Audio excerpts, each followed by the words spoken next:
Right, thanks everyone for joining us again for another WKS podcast. This time I'm with Aimi P. How are you doing?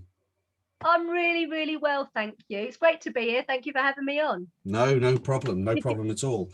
Do you want to start off by telling the viewers a little bit about, where it started for you in music? You know. Yeah, absolutely.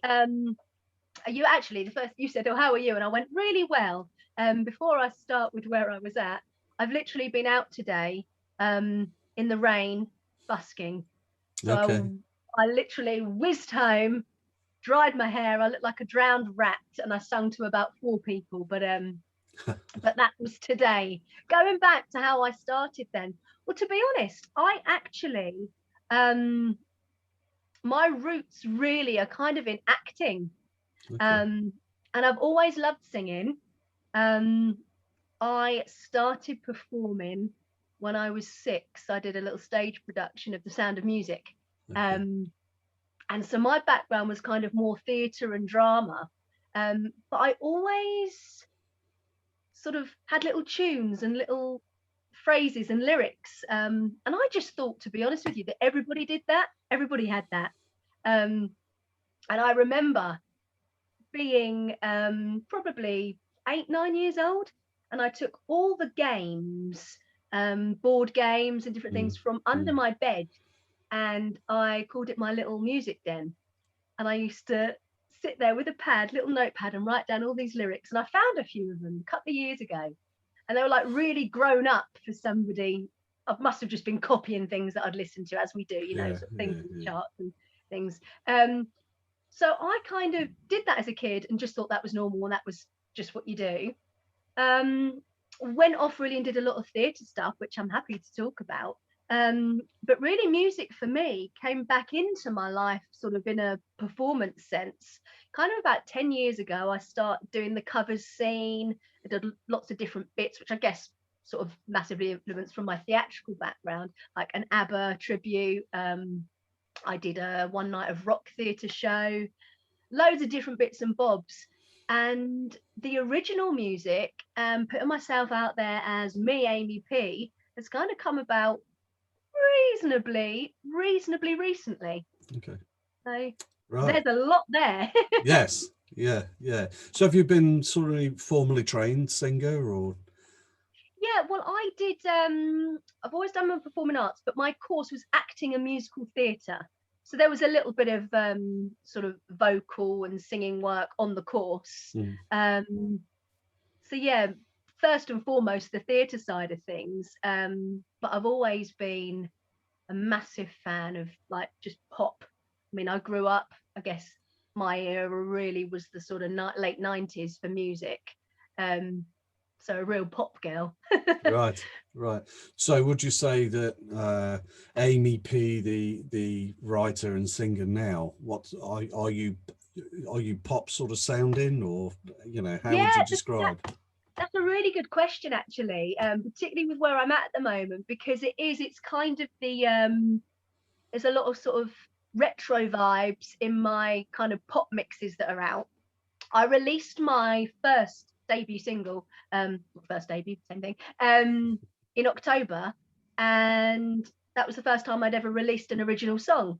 And it's very kind of, yeah, it's kind of got that 90s noughties kind of little bit R&B, but quite pop vibes.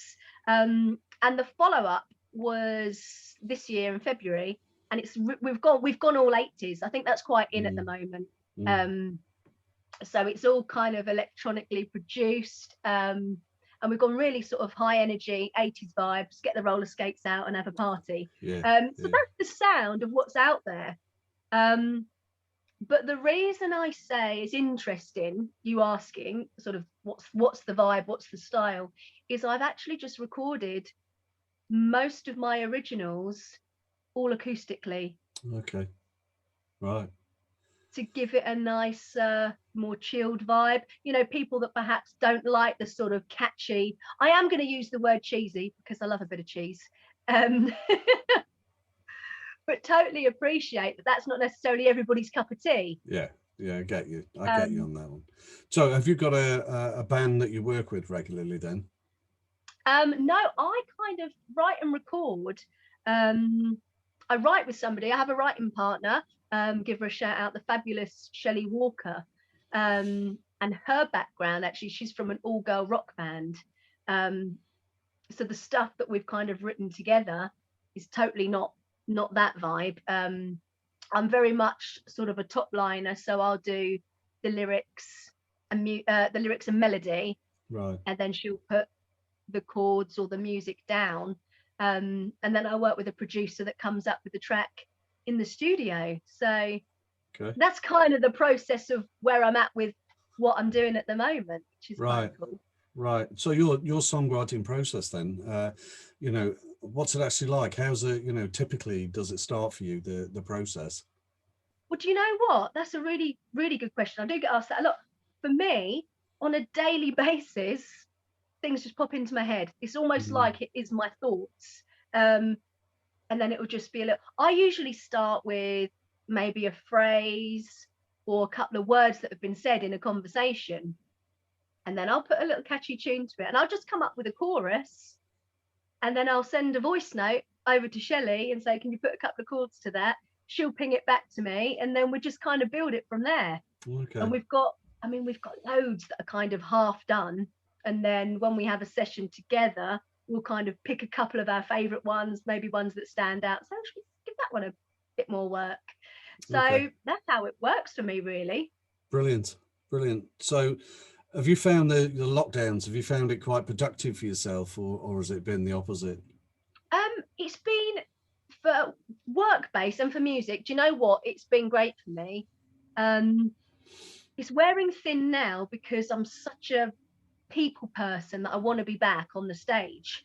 Um, but lockdown itself, initially, what it did for me is kind of took away the things that I was really, really busy with.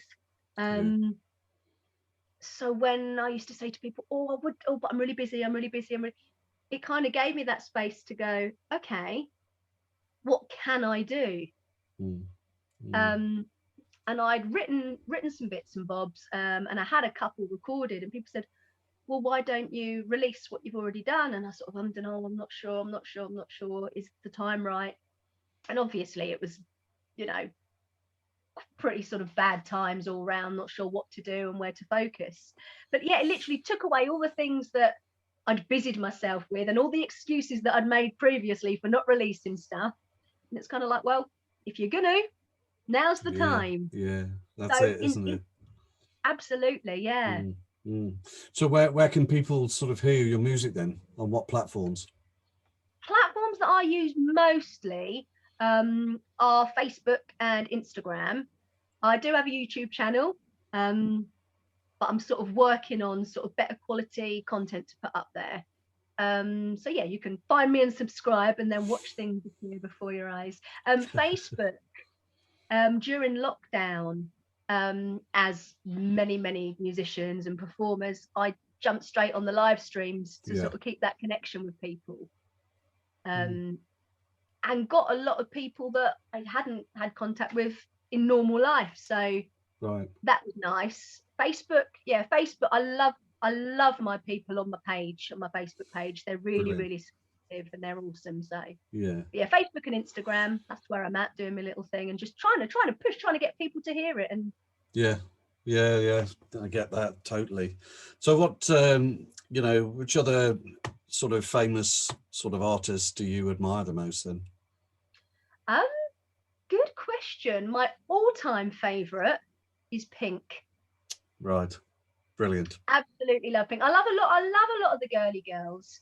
Um, my other favourite, just because I really do rate her vocally, is Jessie J. Right. And I always tell a story actually. I've been up for 2 roles in theatre against Jessie J sort of previously in my Really? career. And Wow. do you know what? I don't even mind admitting that. Both the time put me to the post. But yeah, I really, really rate her. And she did a brilliant thing actually on Instagram or one of the platforms. And she basically brought up an old video of her 10 years ago where she used to sing in her room And that's sort of really how she really got noticed. All these videos, they're brilliant. She just used to just her face at the camera singing in her bedroom. And then she did a video sort of 10 years on, talking back to the video. She found the same clothes, she put the same clothes on, she looked pretty much exactly the same. She was like, oh, here I am 10 years on, I'm still in my room. And she talks to sort of herself 10 years ago and has edited this video together, and it's kind of like pretty impressive what she's achieved, to be honest. So Brilliant. yeah, the girly pop queens. Okay, so if you could open up for any artist, past, present, whatever, who would you like to go for? Wow, well, that's really tough. Do you know what? I would love to, either one of those two, 100%. But if we go kind of like vibes and style, then I'd like to support some of the kind of real kind of Europop bands like Venga Boys. I'd be a great support act for Venga Boys. Okay, brilliant. Love that, and that's kind of the vibe of some of my pop mixes that are out there. They really feel good. You know, we all say as singers and performers, oh, you know, we write from experience and da da da. And I guess we do, because we have thoughts, and that's effectively what we're putting down. But both of my songs, well, both of my current ones that are out at the moment, are not from great experiences. There's definitely a dark experience there, but they've been produced and they're performed with, let's keep the vibes high and have a bit of fun with it, you know. Brilliant. And I think, you know, it's lighthearted, really. The production and the performance is lighthearted. It's kind of like, you know, it's that thing, it's the escapism, let's have a party, is the vibe. Well, we've needed a bit of that over this last year or so, haven't we? Really? Yeah, absolutely. We really have. Yeah. Brilliant. Okay, so imagine yourself now talking to a younger version of yourself. Okay, maybe you're, I don't know, say 15 years old or something. What bit of advice would you give your younger self then? Wow. That's really, really powerful question. Pretty much what I'm saying to myself now, and it's just don't give up.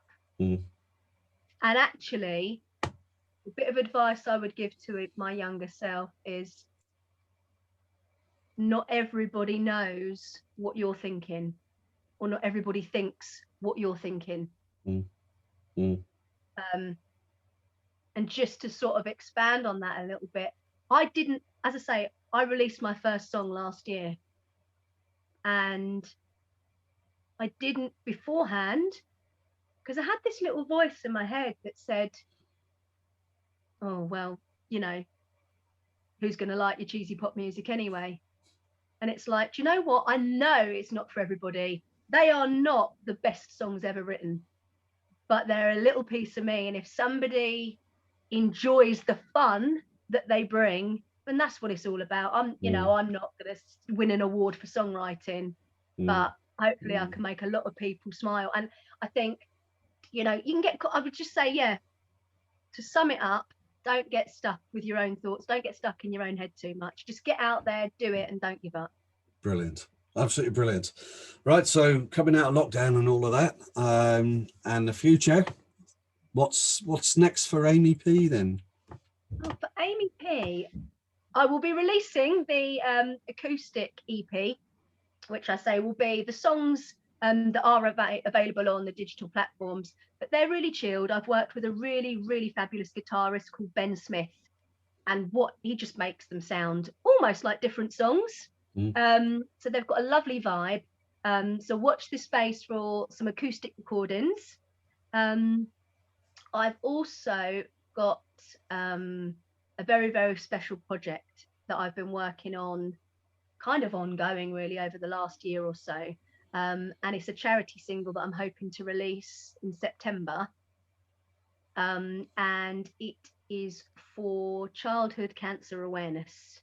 Okay. And it's a beautiful little song, and a subject and situation very, very close to my heart. And the song is called Family. Okay, brilliant. That is not a cheesy pop song. That's a lovely sort of one from the heart. And the idea is going to be to just bring everybody together who in some way or another has been touched by childhood cancer, and it's just sort of trying to put out sort of a positive message of just togetherness, really. So I'm excited for that, because I hope people will get a lot out of that, and we're going to be launching that and trying to get people involved, even down to inviting families to record at home part of the chorus, and get my producer to mix it in. So family is going to be the September release, with everything going well, hopefully. Superb. A video with that, or is it just going to be pure music? I would love a video with it, to be honest. Yeah, so fingers crossed we'll be able to make that happen, even if it's kind of like montages of different people that are similarly sending in their vocal recordings. If we can get sort of footage of different families and people that want to take part as well, because that's what the song's about. I mean, I don't want to give too much away, but yeah, I want to give everything away, because it is all about the awareness. And yeah, the lyrics are, it's not going to be a sad song. We're going to sing it all night long, because we're family together. You know, it's that sort of vibe. And again, we've done an acoustic recording of that, and we've also done a full mix, which kind of has a real kind of Emily Sandé Labyrinth type kind of vibe. Brilliant. So, absolutely superb. I'm excited for it. Okay, so final question, and everybody gets this question. Is there anybody you would like to thank for you being here musically now? Well, not the only person. The person to thank for me being here, I've got all emotional, you saying that? That's all right. I want to thank everybody that supported me the last, oh my gosh, wow. The person I do want to thank is Shelley Walker. And that's the person that I write with, because she's been an amazing friend. And although people have believed in me, she's kind of stuck with me and gone, do it. Even with my debut, we did the music, we performed it live, and it was Shelley that got me into the studio to produce my first song. So musically, Shelley is the girl to thank. Brilliant. Brilliant. Amy, look, good luck with everything, Amy. You know, and hope the charity single goes from strength to strength, and you know, live performances will be back and all that sort of stuff. So thank you so much for your time. I've got one coming up at the weekend. I'm doing my originals for the first time in front of people in London. So all my dates and all my bits and bobs. It's the Moustache Bar. I think it's sort of near Hackney. I've got to actually work out how I'm going to get there and where the nearest tube and things are. But yeah, the Moustache Bar in London, I'm there on Saturday, and then hopefully more to come. And I post all my events and things. I want to say a massive thank you actually to some supporters that came to see me today whilst I was busking in town. I was setting my things up, and as I say, the gazebo blew and all the rain drenched me, and I thought, you know what, I'm done. Why am I here? There's nobody here because the weather's terrible. And I thought, no, keep going. Somebody got a bus from another town to come and see me, and somebody else got in a taxi, and these two fabulous supporters turned up. And it's little things like that, I think, just pass on the hope. And it was, just thank you to everyone that supported, really, and looking forward to Saturday night in London. Brilliant. Brilliant. Well, good luck with everything, and take care. Thank you so much. All right. Bye now. Awesome. Cheers.